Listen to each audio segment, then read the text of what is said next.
Indefinite pronoun का मतलब है बच्चों ऐसे शब्द जिन्हें हम नाउन की जगह लगा तो देते हैं पर हमें ना पूरी पूरी तरह से सब्जेक्ट के बारे में पता नहीं चलता, फिर भी सब्जेक्ट इनडेफिनेट रह जाता है, सब्जेक्ट अनिश्चित रह जाता है प्रोनाउन लगाने के बाद भी। जैसे कल रात को घर में कोई आया था, किसी ने मेरा पर्स चुरा लिया। अरे कोई तो बुला रहा था, किसी ने तो आवाज लगाई है। अब ये कोई, किसी ने, कहीं से, ये सब क्या है? इनडेफिनिट तो है।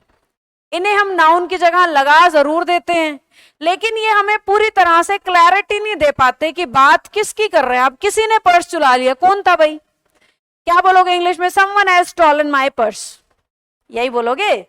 कोई भी मेरे से प्यार नहीं करता, नो वन लव्स मी। अब कोई भी प्यार नहीं करता, मैं कितने, किसकी बात हो रही है? कुछ पता लगा आपको?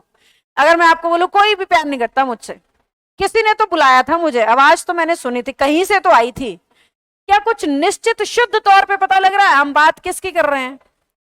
है कौन आखिर सब्जेक्ट?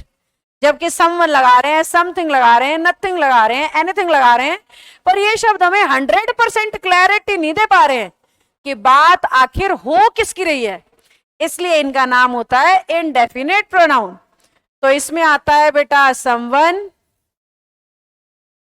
somebody, इसमें आता है नो वन, nobody,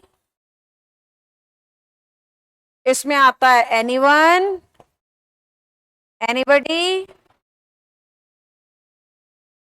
और इसमें आता है एवरीवन और एवरीबडी। ये सारे के सारे हैं इनडेफिनिट प्रोनाउन। या फिर किसी नॉन लिविंग को दिखाना हो तो समथिंग आता है, नथिंग आता है, एनीथिंग आता है, एवरीथिंग आता है,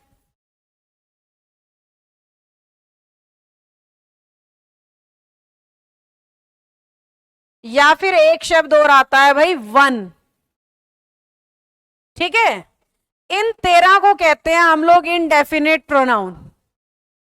क्या कहते हैं? इन 13 को कहते हैं इनडेफिनेट प्रोनाउन।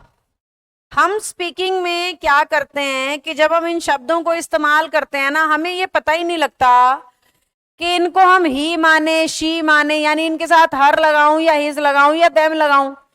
तो ऐसे केस में ग्रामर ने ये फिक्स कर दिया कि इन सब के लिए हमेशा हिज लगाना, इन सब का पोजेशन दिखाना हो तो इट्स लगाना, और वन का अगर पोजेसिव दिखाना है तो वंस लगाना। कैसे मैम? समझे नहीं हम?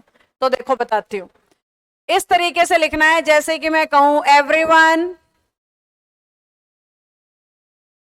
Should do your duties.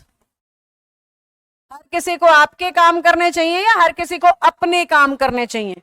यानी एवरीवन का पोजेसिव यहां लगा दिया है योर, जबकि रूल क्या कह रहा है? क्या होना चाहिए? हिज। तो जब हम इंग्लिश बोल रहे होते हैं हमें कई बार ये समझ ही नहीं आता कि यहाँ पे हम एवरीवन को कैसे ट्रीट करें, मेल ट्रीट करें या फीमेल ट्रीट करें। हालांकि हर भी हो सकता है, everyone should do her duties अगर महिला को रेफर करना है, everyone should do his duties अगर पुरुष को रेफर करना है, पर everyone should do their duties नहीं होगा जो ज्यादातर लोग इंग्लिश में बोलते हैं।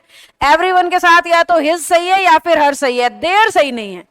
THEIR देयर का यूज बिल्कुल नहीं होना चाहिए, जबकि इंग्लिश बोलते हुए आप नोटिस करना बहुत बार लोगों के मुंह से आप सुनेंगे। तो ग्रामर पढ़ने का यही बेनिफिट होता है बस कि आपको गलत सही का फर्क पता चल जाता है। तो everyone should do his duties आएगा, ना कि योर ड्यूटीज। समझे बच्चों कैसे यूज करना है? तो ये सारे शब्द आए तो हिज या हर लगा देना, मेल फीमेल जैसा आप रेफरेंस देना चाहें। ये आए तो नॉन लिविंग को दिखाते हैं इसलिए इट्स, और वन का पोजेसिव क्या होगा? वंस। जैसे कि आई का माई, यू का योर, ही का हिज, शी का हर, बिल्कुल उसी तरीके से इन्हें यूज करना होता है। समझ गए बच्चों?